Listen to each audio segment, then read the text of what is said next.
Life beat me the up bad. I mean, I was knocked out in the 12th round of a 15-round, heavyweight bout.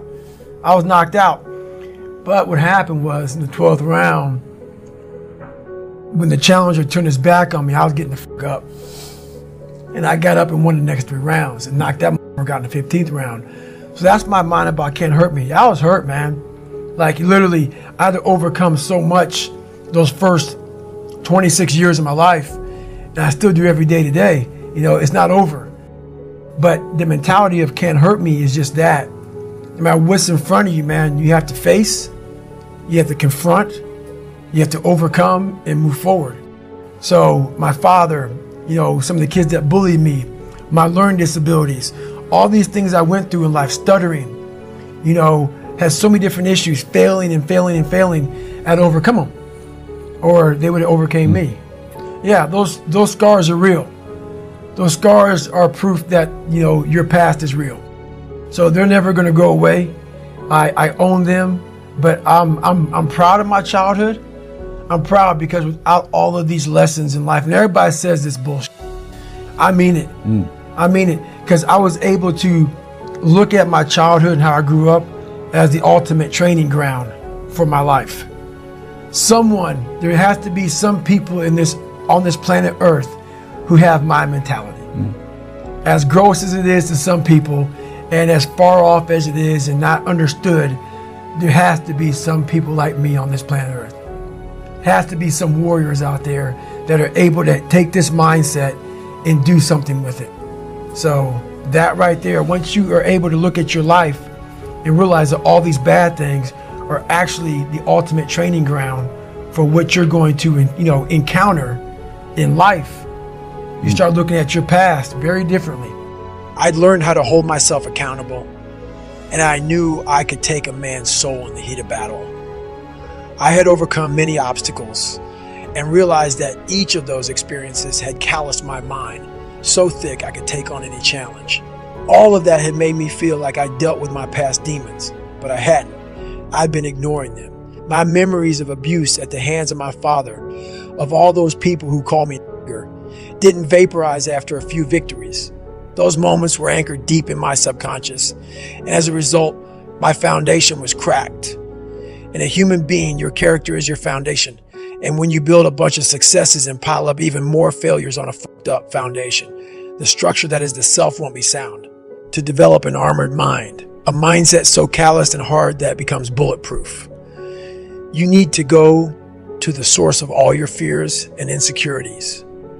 Most of us sweep our failures and evil secrets under the rug, but when we run into problems, that rug gets lifted up and our darkness reemerges, floods our soul, and influences the decisions which determine our character. My fears were never just about the water, and my anxieties toward class 235 weren't about the pain of first phase. They were seeping from the infected wounds I've been walking around with my entire life, and my denial of them amounted to a denial of myself. I was my own worst enemy. It wasn't the world or God or the devil that was out to get me. It was me. I was rejecting my past and therefore rejecting myself. My foundation, my character was defined by self-rejection. All my fears came from that deep-seated uneasiness I carried with being David Goggins because of what I'd gone through. Even after I'd reached a point where I no longer cared about what others thought of me, I still had trouble accepting me.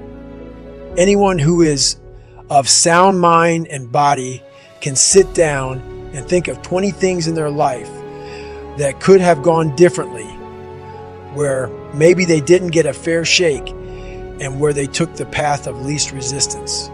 If you're one of the few who acknowledge that, want to callous those wounds and strengthen your character, it's up to you to go back through your past and make peace with yourself by facing those incidents and all of your negative influences and accepting them as weak spots in your own character.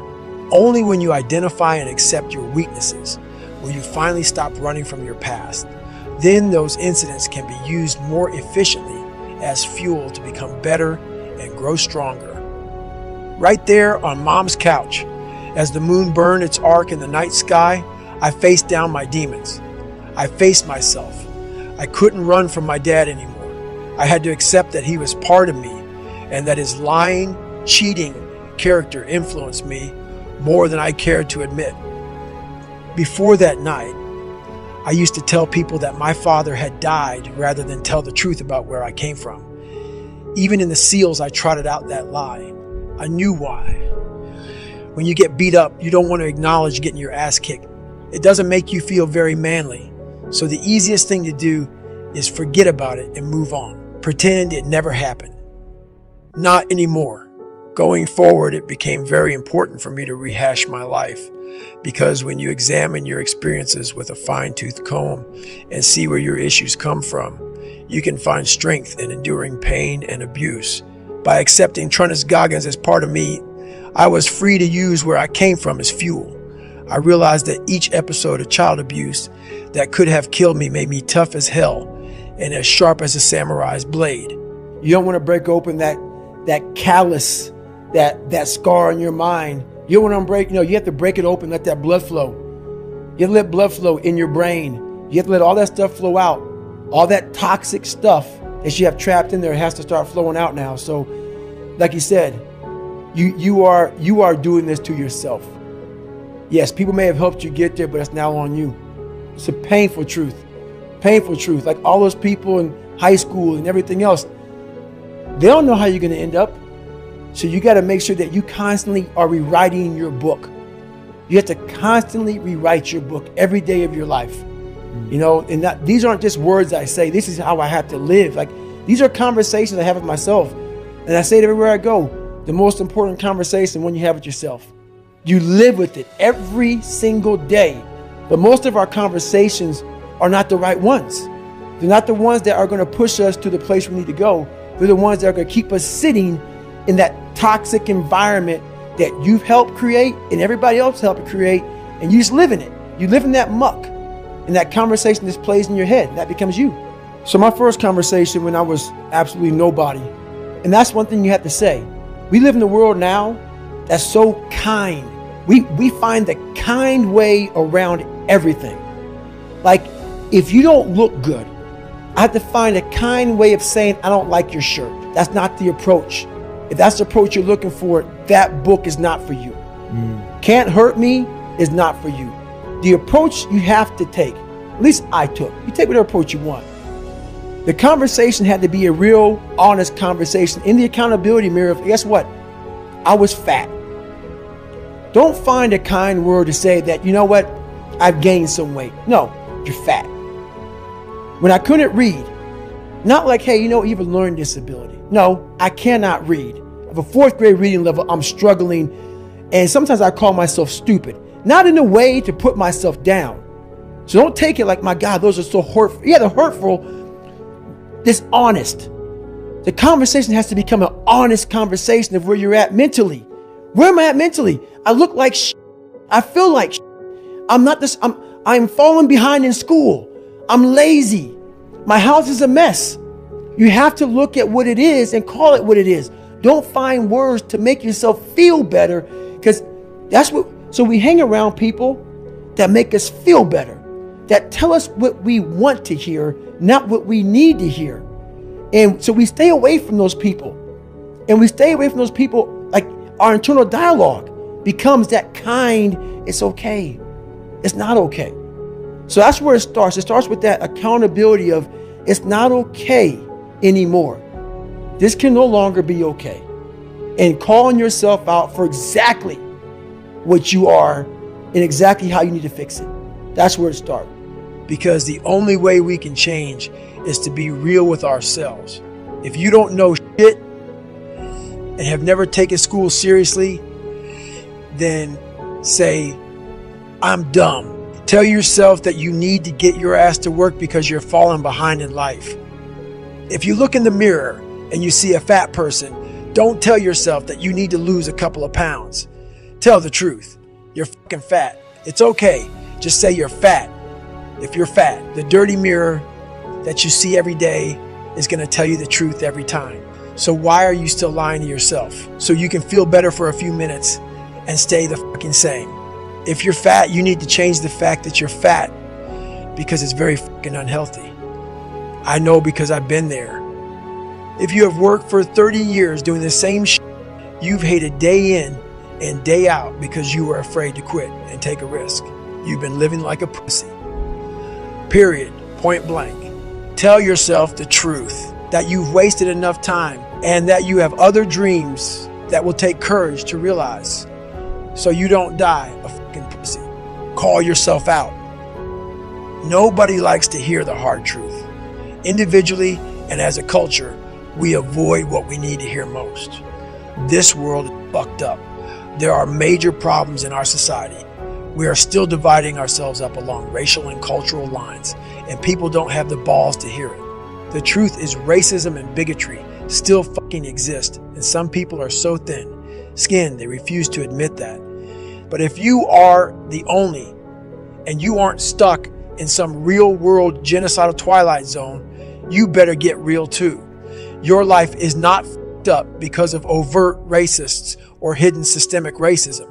You aren't missing out on opportunities, making money and getting evicted because of America or Donald fucking Trump, or because your ancestors were slaves, or because your ancestors were slaves, or because some people hate immigrants or Jews, or harass women or believe gay people are going to hell. If any of that shit is stopping you from excelling in life, I've got some news. You are stopping you. You are giving up instead of getting hard. Tell the truth about the real reasons for your limitations, and you will turn that negativity, which is real, into jet fuel. Those odds stacked against you will become a damn runway. There is no more time to waste. Hours and days evaporate like creeks in the desert. That's why it's okay to be cruel to yourself as long as you realize you're doing it to become better. We all need thicker skin to improve in life. Being soft when you look in the mirror isn't going to inspire the wholesale changes. We need to shift our present and open up our future. The morning after that first session with the accountability mirror, I trashed the shack steering wheel and the fuzzy dice. I tucked my shirt in and wore my pants with a belt. And once school started up again, I stopped eating at my lunch table. For the first time, being liked and acting cool were a waste of my time. And instead of eating with all the popular kids, I found my own table and ate alone. Mind you, the rest of my progress could not be described as a blink, and you'll miss it metamorphosis. Lady Luck did not suddenly show up, run me a hot soapy bath, and kiss me like she loved me. In fact, the only reason I didn't become just another statistic is because at the last possible moment I got to work. How do I do it? How am I able to do what I do on a daily basis?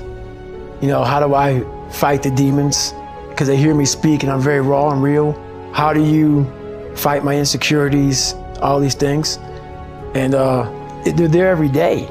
They're there every day. I'm in search for a feeling. I'm not in search for a trophy. I'm not in search for love. I'm not in search for more followers on Instagram or social media.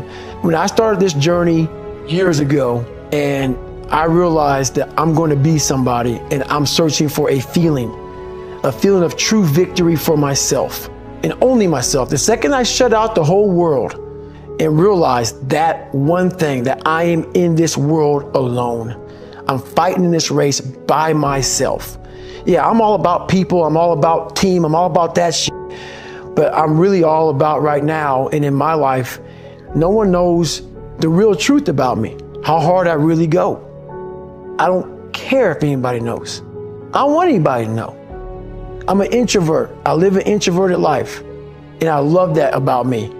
That right there is my fuel, is I know that there's really no one out there grinding like me. And if they are, so be it. If I know about you, I'll make sure that I up my game. That's what the mentality is all about. My whole thing is a mentality thing. I view myself as the weakest person on the planet Earth.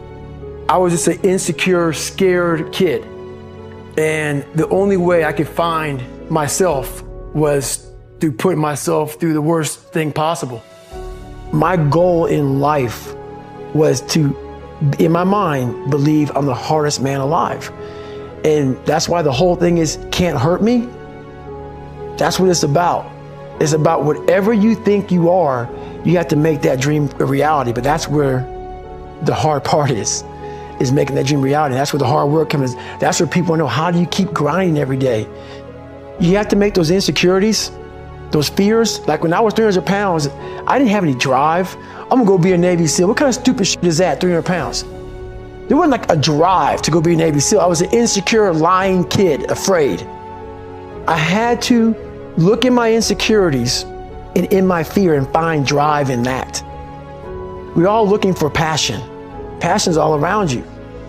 You have a whole stack of it all around you. It's your insecurities, all that shit. You gotta dive deep in that shit. It's all in there. All the energy and fuel you need is right in yourself. It's all there. You got a lot of stuff to do to overcome. And that's where I found it. I found it right there in my own insecurities. I found drive in my own insecurities. And that's the most powerful thing in the world. When you can find drive in your own doubt, fear, insecurities, you become very unstoppable.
Possible way. Hey, is it AOV? Honey, you stood right by me, and that's how love is supposed to be.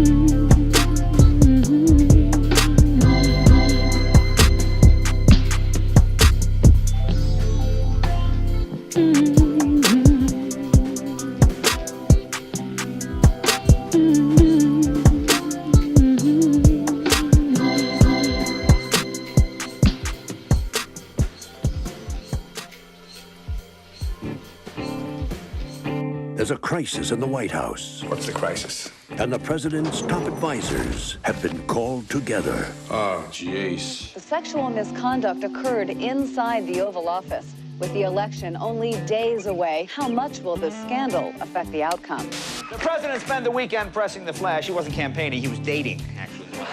Now, Washington's top spin doctor We can distract the press for 11 days till the election. I think we got a chance. has an idea, We can't afford a war. We're gonna have the appearance of a war. but he can't pull it off without Hollywood's top producer. Do I know you? We have some mutual friends in Washington. Why come to me? We want you to produce. You want me to produce your war? Not a war, it's a pageant. We need a theme, a song, some visuals. We need, it's a pageant. New Line Cinema presents How close are you to this? What do you want the kid to say? all the spectacle, I know we're all concerned for the president. I know we're all concerned for the president. I know that we are all concerned for the president. He didn't sell the line. all the drama, The president's gonna go to war with Albania in about 30 minutes. Albania's hard to run. These are chips. We need it for the armed position on the strain. It'll be a kitten. We'll punch it in later, right? and all the effects of real war. Okay, put the village behind her. Give me some sound of screaming. Without the casualties, America has seldom witnessed a more poignant picture of They used the same process with the last Schwarzenegger movie. You're the man. Albania, Albania. That rhymes. I can't believe that we forgot a hero. It was like we sent him the Christmas card and we left out the what do you call it? Fruitcake. There you go. Sergeant Schumann, if I may, welcome to history. How are you? Anybody want a beer? Because I could party. When it's cooking, it's cooking. from Academy Award-winning director Barry Levinson, When this goes national, I get to put it on my resume. Actually, no. What could they do to me? Take him home to your house and kill you.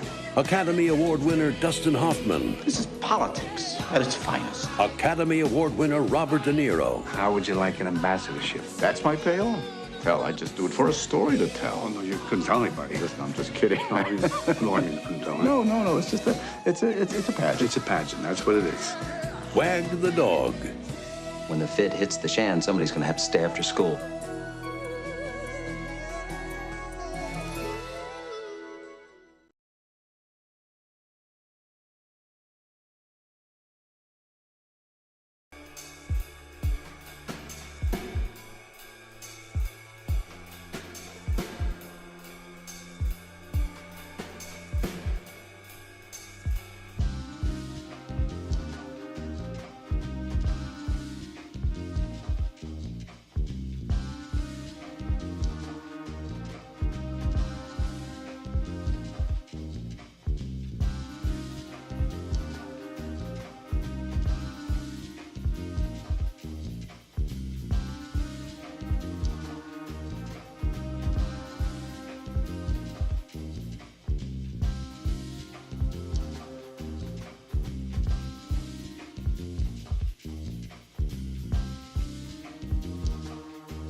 marketplace attempting to make sales and everybody's saying no. That was my experience when I first got started in selling. In fact, I got started selling financial services, and for the first 18 months, I did not make a single solitary sale. Presentation after presentation after presentation after presentation. So if you are not right now making sales and people are saying no more than they're saying yes, and you just can't figure out how to break through, this video is for you. 8 reasons, the real reasons people don't buy from you.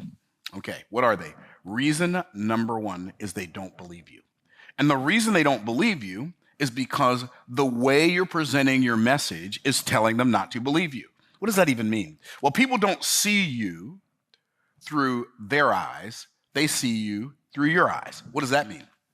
There's a verse in Proverbs that says, as in water, face answereth to face, so doth the heart of a man to a man. What does that mean? It means just like when you look in some water, you see a reflection of your face. When you're talking to another human being, you're reflecting to them who to see you as. And so what we have to do is, if we want other people to believe us, we have to start believing ourselves, which means if you got started selling the thing you're selling just so you can make money, and you don't believe in the thing, and you don't believe in the result, and you don't believe it can help them, they're going to pick up on that vibe. And one of the principles that I love to operate by, and I always trust this, is you can lie with your words, but your energy always tells the truth. And so if you don't believe in your product and you don't believe in the result it can create, then you are literally with your energy telling them not to believe you. Now, maybe the reason you don't believe is because you don't believe in the product or you don't believe in yourself. Maybe the reason you don't believe is because they can't trust you because you can't trust you. And maybe you can't trust you because you've broken your word to yourself so many times in the past, you can't believe a word you say. And so what people do is they go through life making choices and they think they're making decisions. And there's a difference between a choice and a decision, because to decide means, de means of or from, side means to cut. So when I make a decision, I'm cutting myself off from any other possibility than the one that I've determined. That's a decision. What does choose mean? Choose means pick one. And so I can pick one today and I can change the one I pick tomorrow. But when I make a decision, it doesn't work like that. A decision is permanent. It's real. Now, if you changed your mind because you never made a decision in the first place. So they don't believe. That's the one reason they don't buy. Number 2, they don't understand. And the reason they don't understand is because, as my daughter loves to say, and I love to quote her on this, the biggest mistake in communication is thinking that it happened. And so you think they heard what you thought you said. But the reality is they heard what they heard regardless of what you said. And sometimes they don't understand because your communication is not clear. Sometimes they don't understand because my communication is not clear. But sometimes they don't understand simply because when you're talking to people, they run the words that you're using through their filter and then translate it via their past experiences. So you say something to them and it reminds them of something that happened in the past. And now they're literally taking that experience and then overlaying it on top of the conversation you're having, listening to what you're saying, translating it into what they think it means. And they think they heard you and you think they heard you, but they actually heard themselves translating your words into their language. And they don't understand. And because they don't understand, they can't buy. A confused mind always says no. So you have to make sure you do everything in your power to make it clear. It's interesting how many people I hear talk and they use words that they assume everybody knows what they mean. But the people you're talking to may have the same words in their vocabulary, but they have a different dictionary. That's why it's very imperative, if you're selling, if you're communicating, that when you talk to people and you bring up a subject, even if it's one that everybody should know what this means, define the words so everybody stays on the same page. Even if it's a word that's simple, and then stay away from buzzwords and technobabble and industry jargon. What is that? Mental health, trauma. I help people overcome their trauma. You say trauma, and you mean they got in an argument with their mother, but when they hear trauma, they think back to the time they were in a war zone and bombs were dropping all around them. And you think you're talking about the same thing. You can't be talking about the same thing. Like, stay away from industry jargon. Like, I hear people say, like, so if I hear somebody talk about sales and they say, well, this is how you sell without being salesy, I don't even want to listen to that person, because I already know when they say that, they don't understand sales. Because what they really mean when they say that is how to sell without begging, how to sell without pushing, how to sell without convincing. But they don't say that. They say without being salesy. But see, the reason people resort to begging, pushing, and convincing is because they failed to sell. So what they're calling salesy is actually the opposite of being salesy. When you're salesy, when you're actually salesy, you're empowering people to make a decision they already desired to make before they ever met you. I don't go into a shoe store because I want to buy a car, right? I go into a shoe store. Well, I don't really go to stores. But when I used to go to stores and I went into a shoe store, I would go because I desired to buy some shoes, right? So a salesperson that comes up and says, can I help you? Well, that's a bad question, right? And they say no. Well, they don't know where the shoes are. You do. Maybe a better question, I have a vision. Like if I worked in a shoe store, I would say, I have a vision of shoes that would make your feet look like models' feet. What do you have in mind for your feet today? And how can I help you find them? That's a much better question, right? I just recently saw some shoes that if they were on your feet, they'd make you look like you stepped off the cover of GQ magazine. But what can I help you find today, right? And so you paint a picture with your words. Instead of using industry jargon, paint a word picture, hang it on the corridor of their mind, so when they walk past it, they have to think of you. So they don't believe you. They don't understand. They smell commission breath. What's commission breath? That's when you are so desperate to make a sale that other people can smell your desperation. That's known in the sales industry as commission breath. And so what's really interesting about human nature is people don't desire what's too readily available to them, but they feel like they must have the thing that's just out of reach. When you lean in, they lean out. When you lean out, they lean in. Give you a perfect example. Boy meets girl. Boy's crazy about girl. Girl thinks boy is creepy. All the ladies laugh because they know, right? Boy meets girl. Girl's crazy about boy. Boy thinks girl is crazy. Why? Because, like, why are you crazy about me? See, I know me. Why are you crazy about me, right? Something's wrong with you. And you got to understand, it's human nature. You're not going to fix it, so you might as well not fight it. So if that's the case, now watch this. Boy meets girl, acts like he's not interested, and then acts like she's the problem. Now she's interested in boy. Why? Because people desire what they can't have. It's human nature. So when you're selling, make sure you're operating from a place of understanding that you are the one with the goods, so you don't have commission breath. And don't have a desire, don't be married to your desire for them to say yes. I don't really care what they say. Like, it literally matters not. I don't care if I'm selling one-on-one, if I'm selling one-on-many. Here's what I know. I know there are people out there who desire the result that I can produce. And if they say yes, I say congratulations. If they say no, I say congratulations. Either way, I'm good with it. I'm so cool with it, I don't want to fool with it. Stop trying to get people to buy. Stop looking for people to sell your stuff to. Make yourself more findable for people who already desire to buy what you already desire to sell. See, you know, comment in the comments. Make a statement in the comments. You know, if there are things already you right now have on your list of things, when I get the money, I'm buying this. Name what that thing is in the comments, because you know I'm telling the truth. Well, the person who sells that thing, when you come up with the money and you're in their presence, how hard do they have to work? Here's the answer. Not very. Well, what if there were thousands, tens of thousands, hundreds of thousands, or millions of people in the world who would already love to buy what you'd already love to sell if they only knew you existed? Would you be attempting to turn a no into a yes, or would you just make yourself more findable for all the yeses out there? So they smell commission breath, so they don't buy. And I don't buy from people with commission breath because I don't want to be the solution to your problem. In fact, I should only be selling to you when I know I'm the solution to yours.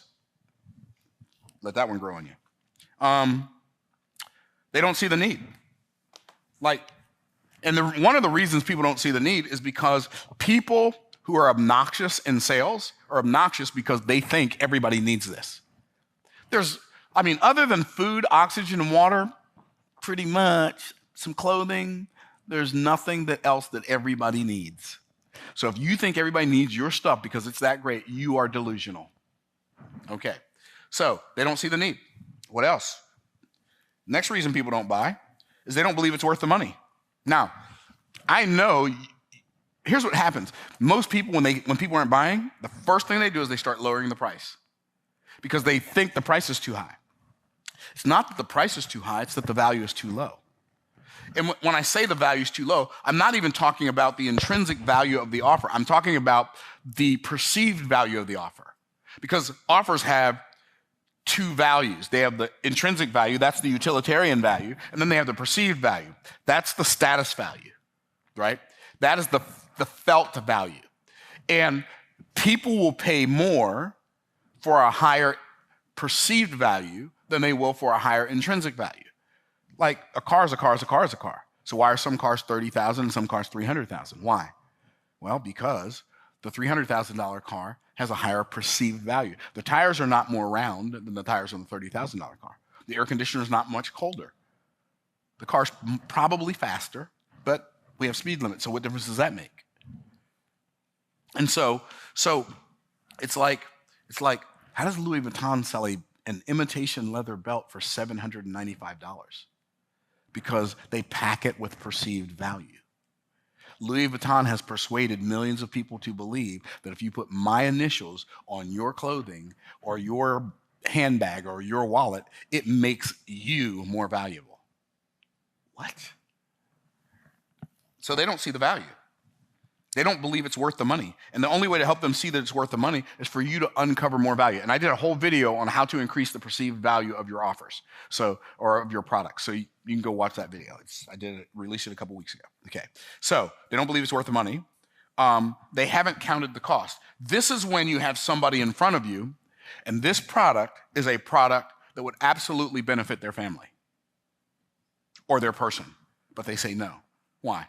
Because you showed them how much it costs if they say yes, but you failed to show them how much it costs if they say no. When people ask you, well, how much is it? You assume you know what they mean, and you tell them the price. When somebody asks me how much is it, I always say, I'm not sure what you mean. Are you asking me how much it costs if you say yes, or are you asking me how much it costs if you say no?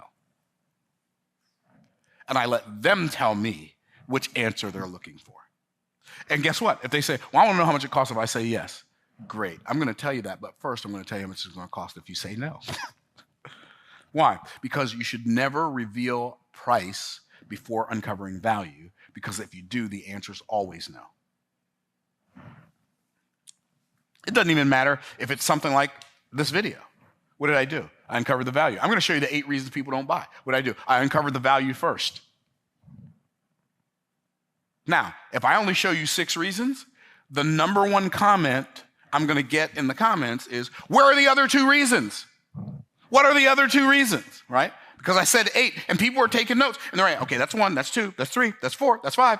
Okay, there are 3 more, right? What did I do? I uncovered the value before I revealed the price.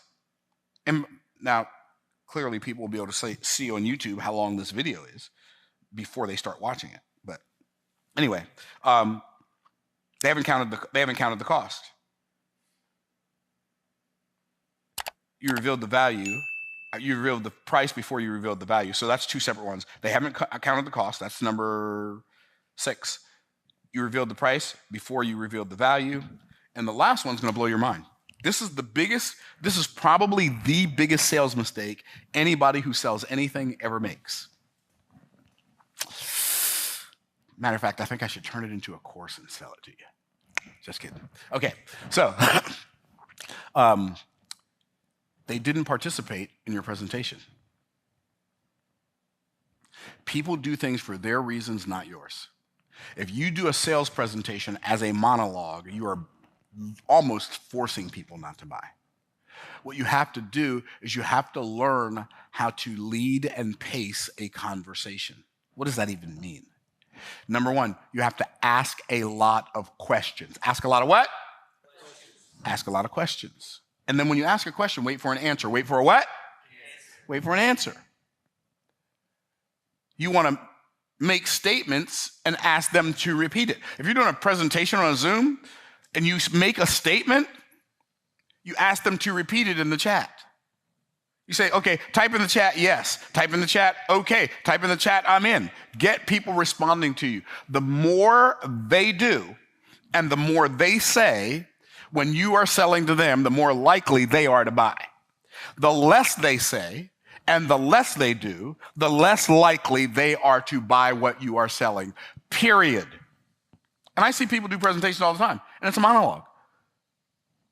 By the way, this is one of the main reasons I can go, it's not the only reason, but it's one of the main reasons I can go in and do a repitch for somebody after they make their offer to their people who love them, and their people don't even know me, and I can stand up and do almost as many, somewhere between half as many and as many sales as they did to their audience after they thought, man, I just made all the sales in the room. No, you didn't.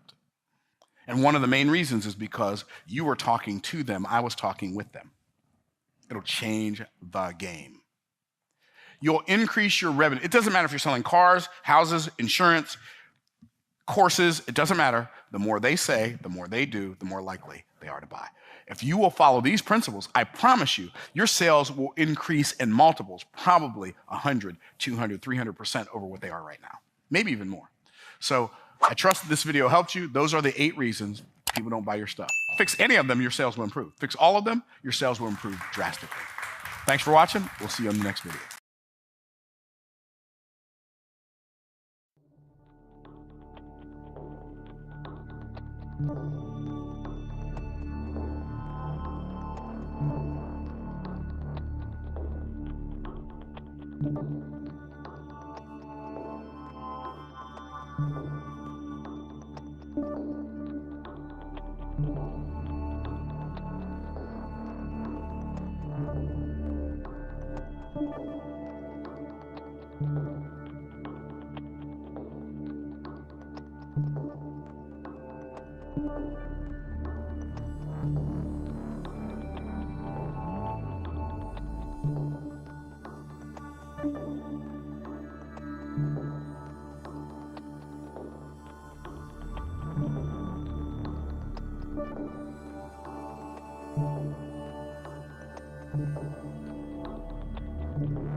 Thank you.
In the worst possible way. Hey, is it AOV? Honey, you stood right by me, and that's how love is supposed to be.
Hello, hello, hello, and welcome to another edition of Muppet and Mister. We are live on this hot ass Monday, and I want to say thank y'all for coming out. If you are inside of your hot ass house, stay in your hot ass house because it's a little bit toasty out there, and to make sure that y'all don't, be out there getting your pass out on or anything like that, like us, because when I tell y'all, it is freaking hot out here. Yo, it's hot out here. So, we had to make a few adjustments in the studio, as you will see here shortly. I don't even know, I ain't even gonna put that on. Nope. Going background is today, so y'all get an opportunity to see inside of Echo Studios currently, and we are officially here and thanking you. It's always the Monday, boy. Monday Madness. Monday mosquitoes. That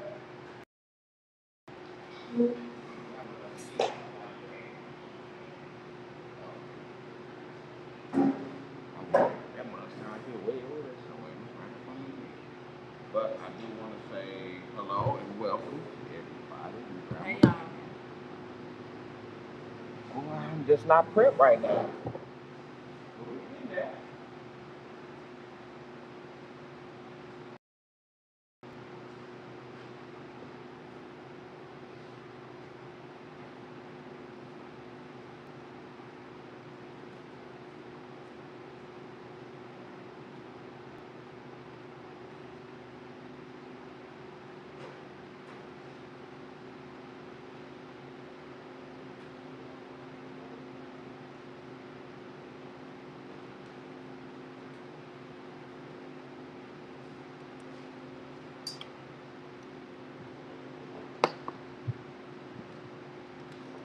I reckon now.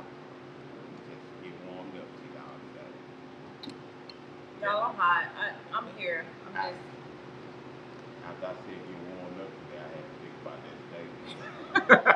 Cool down today. It's plenty warm today. There's no doubt. That's for sure. It's plenty warm up in this thing. Who all took a cold shower? Who took a cool shower this week? That sounds good. I feel like they're pouring this nice big ass mug of water on my forehead right now. It's just the cleanup behind it. Gone mom. Yeah, take my ass outside or something. Y'all do that shit out there. We here, as y'all can see. Up there is a sauna. Y'all can see we're a little bit toasty today, but that's one of the things about us bringing you this show is because we can bring it to you from anywhere, and technically we are having a pop-up podcast inside of the lyric studio right here of Echo Studios, and we are here to bring y'all a show. Hopefully you had an opportunity to look at those videos that we were playing throughout the Industry Mixer Countdown today, and it helped resolve a few issues that you may be currently having in your life if you're looking to be into sales and selling yourself. And not just that also, but help give you a little bit of motivation, because I definitely truly understand a lot of what was said in those videos, from focusing on yourself, making sure that you straight, because what you have to offer, pretty much no one else really has to offer the way that you do. So you have to focus on you and make sure that the thing that you have going on can correlate with that and all that. See my kid, your shadow was killing me over there. Like I was looking at two of y'all over there in the shadow. Yeah. Get rid of them little shadows and all that, so I can have my one here with me. The other one gone. She alright. Yeah. She ran away. I bet she happy. Oh yeah. She ran up with this fan over there. But if you're here right now, hydration check, get you something to drink on.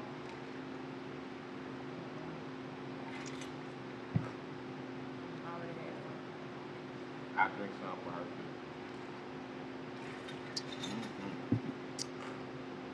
Before I get any further, I do want to say hello and welcome to my X-Factors out there. What's up to you?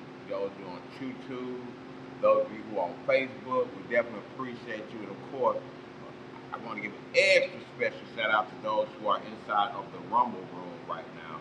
That is pretty much our place that allows for us to get a little bit of change for doing what it is that we're doing right here currently, right here today. And I do want to say we invite you to go ahead and jump on over here with us in the Rumble Room. The QR code that's right over there. You can click that as well and go ahead and do that. I would say this door. My apologies, guys. We are getting this air. We having some. We taking care of business. Y'all just gonna be a part of it today. Taking care of business. Okay, now let me talk to y'all about this with quick video that I put up there. In fact, I do want to throw this one back up there because it's not too long. And you know, I love to talk about politics, and I like to show y'all a little bit of the tricks in politics and how they can utilize the media, your fear, your scaredness, your ill-informed ignorance, for lack of a better term, against you. Because if a politician knows that people vote and speak from fear rather than an informed place, you better believe that these politicians will do any and everything in their power to keep you ill-informed and keep you in a place to where you are going to be voting for them just for the hell of it. What's going on, Papa? Hard. So let me go ahead and write this video for y'all real quick. I want y'all to pay attention. This is called Wag the Dog. It's an old movie that came out, I want to say in 84, 87 or something like that. So I want y'all to take a look at that. There's a crisis in the White House. What's the crisis? And the president's top advisors have been called together. Oh, jeez. The sexual misconduct occurred inside the Oval Office. With the election only days away, how much will this scandal affect the outcome? The president spent the weekend pressing the flash. He wasn't campaigning, he was dating, actually. Now, Washington's top spin doctor We can distract the press for 11 days till the election. I think we got a chance. has an idea. We can't afford a war. We're gonna have the appearance of a war. But he can't pull it off without Hollywood's top producer. Do I know you? We have some mutual friends in Washington. Why come to me? We want you to produce. That little you want me bottom to one, produce that's your the one I war? pulled Not out. a war. It's a pageant. We need a theme, a song, some visuals. We need, it's a pageant. New Line Cinema presents How close are you to this? What do you want the kid to say? all the spectacle I know we're all concerned for the president. I know we're all concerned for the president. I know that we are all concerned for the president. He didn't sell the line. all the drama, The president's going to go to war with Albania in about 30 minutes. Albania's hard to run. These are chips. We need it for the armed position on the strain. It'll be a kitten. We'll punch it in later, right? and all the effects of real war. Okay, put the village behind her. Give me some sound of screaming. Without the casualties. America has seldom witnessed a more poignant picture of They used the same process with the last Schwarzenegger movie. You're the man. Albania. That rhymes. I can't believe that we forgot a hero. It was like we sent him the Christmas card and we left out the fruitcake. There you go. Sergeant Schumann, if I may, welcome to history. How are you? Anybody want a beer? Because it's a good party. When it's cooking, it's cooking. From Academy Award-winning director Barry Levinson When this goes national, I get to put it on my resume. Actually, no. What could they do to me? They come home to your house and kill you. Academy Award winner Dustin Hoffman, This is politics at its finest. Academy Award winner Robert De Niro, How would you like an ambassadorship? That's my payoff. Tell, I just do it for a story to tell. Oh, no, you couldn't tell anybody. Listen, I'm just kidding. No, I mean, you couldn't tell anybody. No, it's just it's a pageant. It's a pageant. That's what it is. Wag the Dog, When the fit hits the shan, somebody's gonna have to stay after school.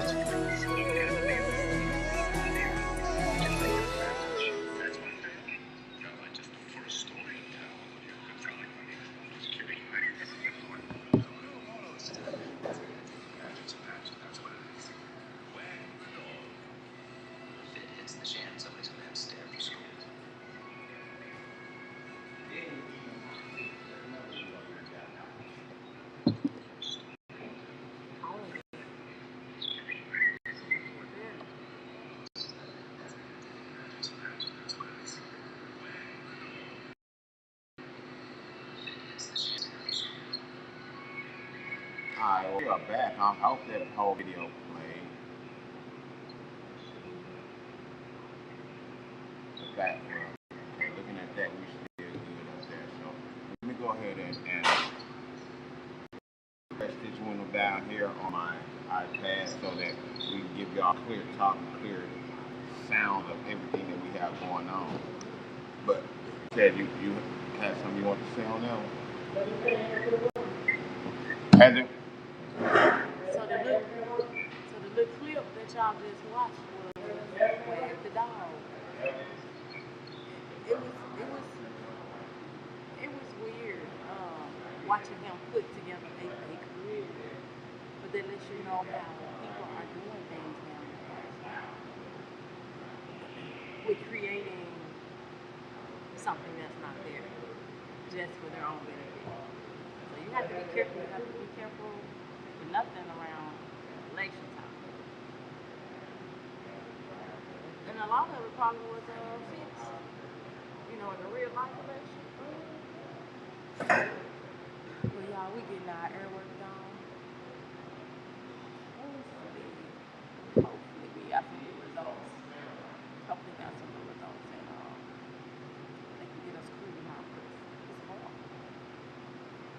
But those of you all that's been following us, that's familiar with us, the lyrics, the show was dbomb.com Saturday night. Like the vibe was everything. Look, it's just a special shout out to the ones that did come out and they knew what was going on here, but we provided cool drinks, ice, and a doggone good time. That's the most important part. We provided the atmosphere for them. So I just want to send a special shout out to those that did come in and did chill with us and stay with us almost the entire 4 hours. So let's show them some love. This is what my thing is going to be. It's hard. Hot blood. Show them some love. It might not be with this way in the virtual stuff. Because we out here in the open, y'all. It was just too hot up in that box back there. That's all was going on. Had my attitude all nasty. Y'all just talking to y'all because y'all be here. Y'all up in here with me. All the like so Mr. Chu had to step away because he's assisting a man with their air conditioner. I ain't never seen no they got some stuff going on up there though. But anyway, about that.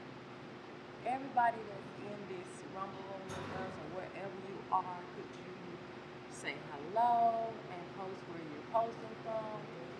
That would be dope to know where you guys are watching from. And tell me how the weather is there where you're watching from. Is it over 100 degrees? It's 106 here. Yes. Yes. So I have a question for y'all too. What do you think happened to the director that put all this information together? That he started, well, I'm kind of telling the movie a little bit, but I'm not gonna give too many spoilers. I'm just gonna ask you a question. He started wanting to get credit for his work because he's seen how much it affected the world. Do you think he got his credit? I don't. Boy, that's all we say about that. He's in his inner circle. But you guys have to watch the movie to find out, because I'm gonna watch this movie. I just heard about it. He's watched it and he's pretty onto it. And I'm like, grab the dog. That don't sound like nothing to do with no war, no politics, nothing. What you talking about, wagging the dog? Did you see the Tostito bag? What did she say? She said, hold the bag. She said, I am holding a bag of tortillas. But then, when we saw it, the way they wanted us to see it, it was a cat that she was holding. And then here's the funny part about it. They were arguing over what color cat they wanted to have. See which color cat that they can put in there that will give the most empathy. And yeah, boy. So I want y'all, okay, here's another tip that I want y'all to pay attention to, especially on the news. And they do a good job at it. If you start seeing different pictures, and well, not just pictures, but videos, and it look like it's the people are from, I know I'm dating myself, The Last Dragon, and you see that they got that Bruce Leroy glow around their bodies and stuff. What's behind them is not really behind them, okay? Pay attention to that. And I was tripping today. No batteries in? Solar power. It's gotta be solar. Okay. Maybe I need to find something to sit on. Had that little baby going this there. Just when you push it. Oh yeah, when I push the button down, I have to hold it down. And Okay, that was the tip. That's a nice little vibe. What you say? Now check this out. Here's the funny part too. I also want y'all to pay attention to all this artificial intelligence and all these programs that they're now allowing the world to access.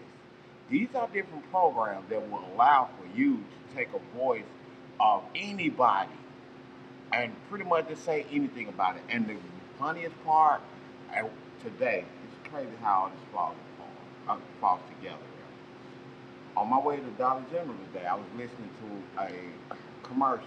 Well, not commercial. They had a talk about the thing that was going on. And one of the topics was how now Sony has teamed up with something labs or something to where each artist that Sony has, they're now getting that artist to work with artificial intelligence in order for them to be able to make that artificial intelligence be like the life of artists. So, in a sense, the label can now make an artist do whatever they would like for them to do, even though it said that they still giving them the creative rights to it, but it's not explaining any of the other rights that come along with that. So in short, in the future we're gonna have a whole lot of young dolls. You know how at Tupac, you know how they pretty much eliminated them, or they got eliminated, and then all of a sudden you start seeing the holograms of them on some everyone else's stuff, Moultrie and all these. Don't y'all understand that when the label get a master of an artist and they own them, and now they can create the sound from anybody, which means the CEO of a label can find a ghostwriter, read it into this software that they have, and come out with a whole new Drake album. Or let's put it into perspective. A whole new Mo 3, a Young Dolph album, and they're not even here. They're not going to need that artist anymore. I keep telling you, artists, you better remain independent, because if you don't, you will be owned by the labels. And what better way now for a label to have a stronghold on an artist to say, I can make this program do anything that I've ever wanted you to do, but you refused. They don't need you. They're already giving pennies. And now it's out there to the masses where there's an app that if your butt can't sing a lick, if you can't sing a lick, you can put your voice inside of that app and make you sing like Mary Wilson. Yep, same as plugging my auntie out there. But it literally is putting the creative hands in people who do not create a thing. So artists, it's very important that you take advantage of your own career and stay humble. Don't worry about the loans. In fact, you can go out there, create your LLC, get everything that you need from that, get your business credit up, get your personal credit up, and you can get a loan from the bank without even having to deal with the labels or any of that. Get your game up your way. Now, it might take you a little bit longer to get it up there, but guess what? You still own everything that you have. Yeah, artists. The main argument that I always hear in the music industry is how an artist can jump out there and get on the label. The label put them out there, all of a sudden they don't like their contract. Well, first and foremost, some of y'all gonna get mad at this part. You are a nothing before you got to the label. The label made you. You are 100% of nothing. And then the artist gave you 10% of that nothing. Excuse me. The label gave you 10% of that nothing. 24% of that nothing. And now you're mad because you want more. You didn't do the work. The label did it. They gave you your stylist. They gave you the distribution deal. They gave you the recording studio to record at. They gave you the advertising. They gave you everything that you needed to become an artist. And then once you became that artist, now you want to go somewhere else. Now you want to do something different. Now you want to renegotiate your contract because you're mad because you got a messed up contract. Here's the thing with contracts.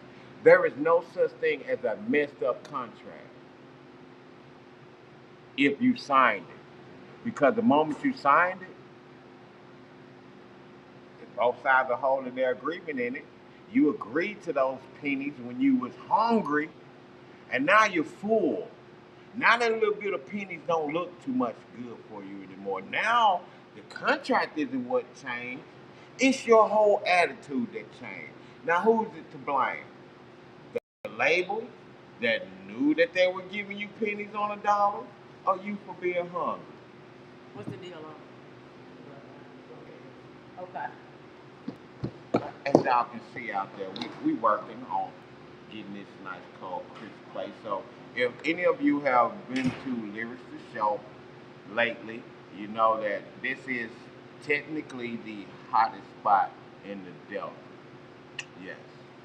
And literally, we're gonna take that. You know why? Because it is what it is. And just like old David said, you cannot look in the mirror with your fat ass and say, I need to lose a little bit of weight.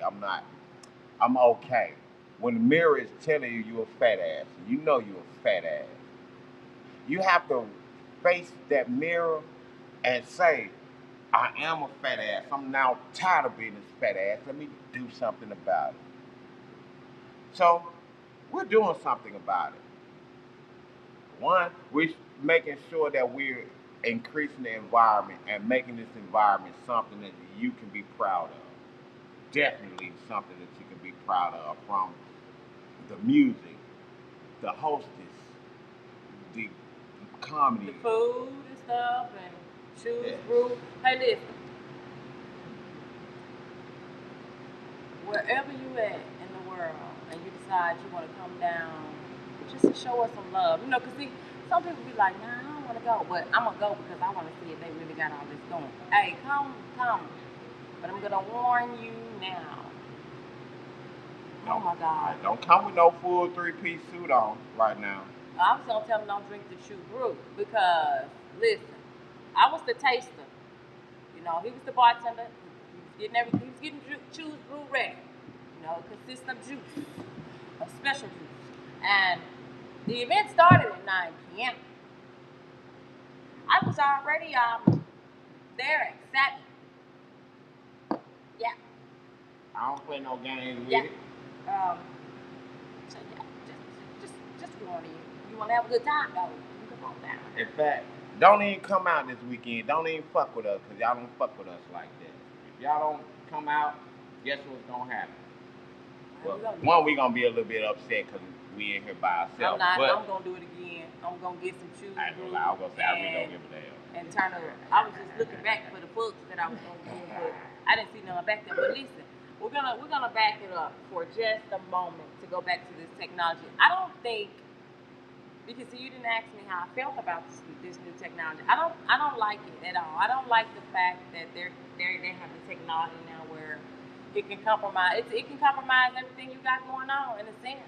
If the wrong person get the right information on you, it can compromise everything that you have going on. Just know it can take you and put you somewhere with someone else. It can break up a lot of happy homes if you wanted to. Here's the fun one. I found an app earlier today that said that you can change a person's text message. Come on now. And they prank somebody. That's their whole gimmick out with it. Now they want to prank the whole world. So this prank app will allow for you to go in a conversation with you and somebody else and change the text messages that they wrote. And their disclaimer at the end was, don't write nothing too crazy because you don't want to get anyone in trouble. I'm just not going to be writing. Hey, it's called bye. And I'm going to say that out like loud. a mug. I'm going to say it out loud. If we ain't talking on face to face, I damn near ain't going to believe nothing you saying. And that's real. And that's crazy though. But look, if you all can remember back when they made this movie, Will Smith played in the movie. I Robot. Yeah. You know, we weren't really just into the AI then and technology. It was more or less like, ooh, that's something cool. That's something different. We're not speaking on you. That's something different. So, me now into this and looking back at that movie, it's like all the time they were sending us messages. All the time, how technology was going to change. You know, I know some of you all probably have the McDonald's where you got the little machines in there. You go in there and they doing their thing for you. So you And just there's pretty a much push a McDonald's button. right now, and I want to say Nevada that has no employees. None. You know, one thing I said in the early 90s that CDs were going to become obsolete because of the way technology was changing. I'm going to have to up that again now. Over the next 5 to 10 years, artists, especially rap artists, are going to be obsolete. It's gonna all be about how you write up your write your algorithms and write all that other stuff in it, and they just gonna start putting out stuff that has no artists or nothing in there, especially with Facebook. And I keep saying even with Facebook, and this other all this technology that's coming out that's helping artists maintain their freedom as artists. Pretty soon, all these damn record labels themselves are going to become obsolete. And hell, that's when they do that. That's when it is what it is. And I'm gonna say this: at that point, it's too late to apologize. Especially those of you who depend upon these labels and not really want to build your own platform, not really want to be in a position to where you are collecting email addresses, and you have a platform like we have, which is acostudio.llc, that will allow for you to put your own products in your own store and sell your store.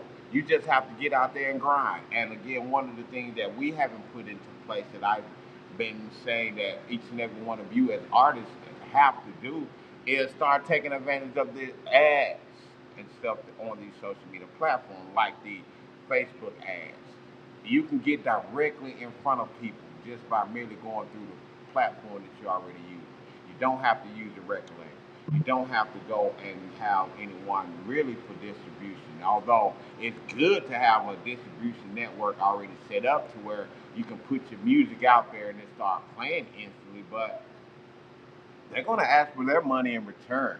If you got $1 and you're only getting 24 cents out of every dollar, less than a quarter out of every dollar, of course you're going to be a hungry artist. Of course you're going to be upset when you sold $1 million and you only got 24% of $1 million. You signed up for it. That advance was looking good when you was hungry. That's why, my friends, Master P is a prime example. Master P, before he was Mr. Okay, I'm damn it look like Joe Biden right there on this video. Never mind. Anyway, he went over to Atlanta to talk to record labels and stuff. And I think this man said he only had like a couple $100 in his pocket. No more than $600 in his pocket. They offered him $1 million deal right there and right there. He turned it down. He understood that if they offer me $1 million, what is my stuff really worth? If I give them $1 million, they're not going to give you $1 million if your value is only $1 million or less. They're going to give you a small bucket of what you owe or what you have. Now let's say it was just 10% of his old value. $1 million is 10% of $10 million, which means that he's valued at $10 million. Now we know Master P is worth hundreds of millions.